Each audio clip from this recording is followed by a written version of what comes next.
Assunto para a primeira rodada de análise aqui, Raquel Landim, Carolina Brígido, Alexandre Borges. Raquel, vou começar contigo, um assunto que é a tua praia, um assunto que mexe muito com o setor econômico. A gente viu recentemente, você participou dessa cobertura, a presidente do PT, Gleisi Hoffmann, participou de um jantar com empresários e houve ali uma espécie de boa compreensão dos empresários. Olha, ok, parece que não é tão grave quanto parecia. E agora Lula faz esse discurso, obviamente, diante das centrais sindicais não dava para esperar outra postura que não a de defender revisão e uma defesa bastante enfática do papel dos sindicatos. Qual o sinal que sai depois de hoje, depois daquele jantar que foi na semana passada, não é isso? Na segunda da semana passada. Qual é a proposta de revisão de reforma trabalhista que um eventual governo Lula vai ter e como reagem sindicalistas e empresários diante do que a gente viu, seja na semana passada, seja agora, com o discurso do presidente Lula? Ainda não sabemos, né, Yuri? Os sinais estão truncados. Boa noite. Esse é, de longe, um dos temas mais delicados para o empresariado.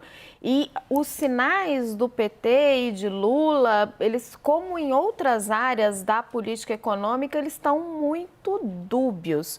Naquele jantar, a percepção dos empresários que participaram era: nossa, o PT está com um discurso horroroso, criticaram a questão de política fiscal, papel do Estado, mas eles tinham visto como um ponto positivo o posicionamento sobre a reforma trabalhista, quando a Gleisi amenizou um pouco, disse: olha, na verdade a gente quer só fazer uma revisão, não é revogar. E aí hoje na carta, no documento do PT, já vem a palavra revogar. Isso tudo dá sinais muito mistos e dificulta esse trabalho do Lula de ir mais para o centro, de se colocar como alternativa democrática que reúne todas as forças contra Jair Bolsonaro. Pois é, e curioso que ele chegou até a falar no discurso de hoje, olha, não é voltar para 1943, para a era Vargas, quando foram criadas a CLT, mas deixou essa impressão de que pode ser mais do que, por exemplo, Gleisi Hoffmann, acompanhada do economista Gabriel Galípolo, havia dito ali na reunião, naquele jantar fechado com os empresários, Raquel. Percepção, Yuri, que eu tenho e outras pessoas com quem eu converso é que a grande mudança que o Partido dos Trabalhadores quer, embora Lula negue isso publicamente, é a volta do imposto sindical. Seja ele com outro nome, né? Algum tipo de contribuição, algo que robusteça o caixa dos sindicatos. E aí, verdade seja dita, o imposto sindical caiu no governo Temer, mas o ministro Paulo Guedes não conseguiu mexer no Sistema S, no imposto patronal que abastece as federações empresariais. Pois é, quer dizer, as centrais perderam essa fonte de financiamento que é a principal, mas de fato o Sistema S continua vigendo. Alexandre Borges, boa noite. Queria te puxar contigo, a Raquel mencionou um ponto dessa volta do imposto sindical e em alguns aspectos tem uma certa volta ou nostalgia em partes, em alguns trechos do que Lula disse. Lula chegou inclusive a falar: eu não fui um sindicalista, eu sou um sindicalista. Lula é um sindicalista, Alexandre? Oi, Yuri, boa noite a todos. Realmente, esse é o ponto mais importante. Será que Lula está voltando aos anos 70, 80, quando ele tinha esse discurso mais radical, o discurso do sindicalista, o discurso de alguém que perdeu eleições, perdeu a eleição de 89 e perdeu 2 eleições dos anos 90 no primeiro turno, em 94 e em 98. Ele só começou a ganhar a eleição presidencial em 2002, quando ele arrumou um marqueteiro novo, que era o marqueteiro de Paulo Maluf, era Duda Mendonça, falecido ano passado, quando ele começou a usar terno Ricardo Almeida, parou de pintar o cabelo, começou a fazer programas políticos com empresários, colocou José Alencar, o industrial, na sua chapa como vice, e ele, moderando e mexendo no seu discurso, é que ele passa a ser aceito pela maioria da população brasileira e é eleito presidente. E o seu primeiro governo foi um governo relativamente ortodoxo na economia.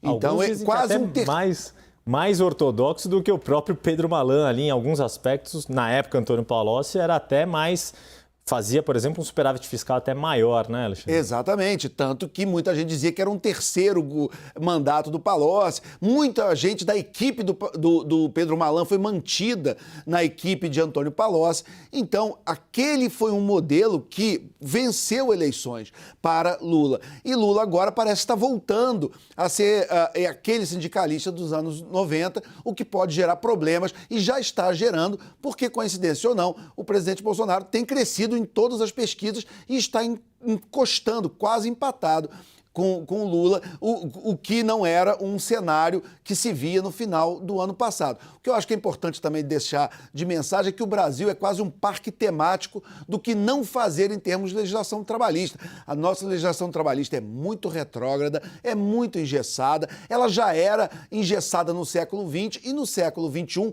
com a velocidade das trocas econômicas hoje, não faz o menor sentido a gente manter essas leis que, como todo mundo sabe, como a gente aprende até na escola, foram inspiradas na Carta del Lavoro de Mussolini, da Itália fascista, e também antes, é uma coisa que se fala menos, as primeiras legislações trabalhistas que engessavam um pouco as relações vieram nos Estados Unidos num tempo pós-escravidão, quando os escravos libertos nos Estados Unidos começaram a disputar emprego com os brancos de menor qualificação profissional e muito do lobby do lado mais racista da política americana criou leis para proteger o que eles diziam o trabalhador branco que estava sofrendo uma concorrência dos ex-escravos que aceitavam trabalhar por valores inferiores e por condições mais flexíveis.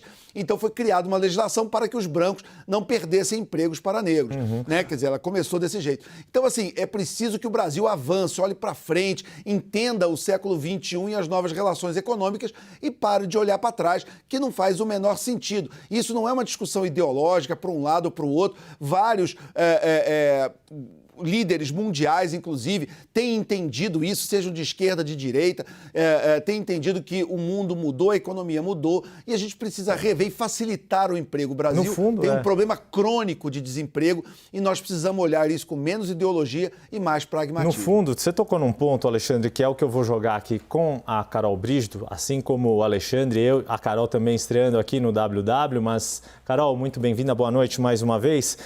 O Alexandre tocou num ponto que é justamente esse risco de voltar ao passado e um desafio enorme de encarar o futuro. A gente está falando ali de uma série de relações trabalhistas novas que estão surgindo. A gente está vendo, volta e meia a gente vê o drama, por exemplo, de entregadores por aplicativo, de motoristas por aplicativo, que trabalham muito tempo e não conseguem uma renda razoável para sustentar suas famílias. Só que a gente ainda tem, apesar dessa nova mudança, nessa mudança que ocorreu na legislação no governo Michel Temer, ainda tem um passivo do que havia de lei trabalhista e ainda tem a questão: essa reforma que foi feita em 2017, ela está para valer? Ou o judiciário, além, não é um problema só de legislação, como o Alexandre Borges colocou.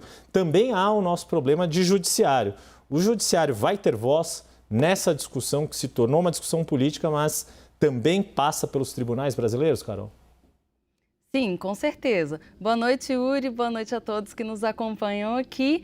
Bom, a gente vê Lula agora oscilando entre tentar agradar o mercado e tentar se comunicar com a militância clássica da esquerda. No início ele tinha dito que era apenas uma revisão da reforma trabalhista que seria necessário no Brasil. E agora ele já fala em revogação, já é outra palavra, já é outro tom que comunica muito mais com a militância clássica. Mas independente do que Lula faria se ele vencer as eleições, claro, nesse ano, essa palavra final deve ficar com o judiciário ainda. Hoje, no Supremo Tribunal Federal, depois de tantos anos de aprovada a reforma trabalhista, ainda existem várias ações pendentes de julgamento. E existem pontos muito polêmicos sobre legislação trabalhista que ainda estão sendo judicializados, como, por exemplo, a questão de prevalecer o acordo entre o trabalhador e o empregador em relação ao que está legislado. Esse é um ponto muito importante da legislação trabalhista. Lula critica esse ponto, os sindicatos criticam esse ponto, mas os empregadores, por outro lado, acham que é uma cláusula muito importante para se garantir emprego no Brasil. Essas ações ainda estão tramitando no Supremo Tribunal Federal. Não existe previsão de ser julgado agora na gestão do ministro Luiz Fux, que é o atual presidente do STF. A gestão dele vai até setembro. A partir de setembro, quem assume o tribunal é a ministra Rosa Weber. Rosa Weber é uma juíza trabalhista e ela defende causas trabalhistas historicamente, se a gente for examinar as decisões que ela costuma dar sobre legislação trabalhista. Então, existe sim uma expectativa no judiciário de que a ministra Rosa Weber paute essas questões a partir da gestão dela, que começa agora em setembro. E seria, no mínimo, curioso, né, se isso fosse julgado antes da eleição, porque seria judicializado uma arma que está sendo usada como uma arma política, sim, nesse momento de pré-campanha e mais à frente, que será de campanha também, né? Sem dúvida.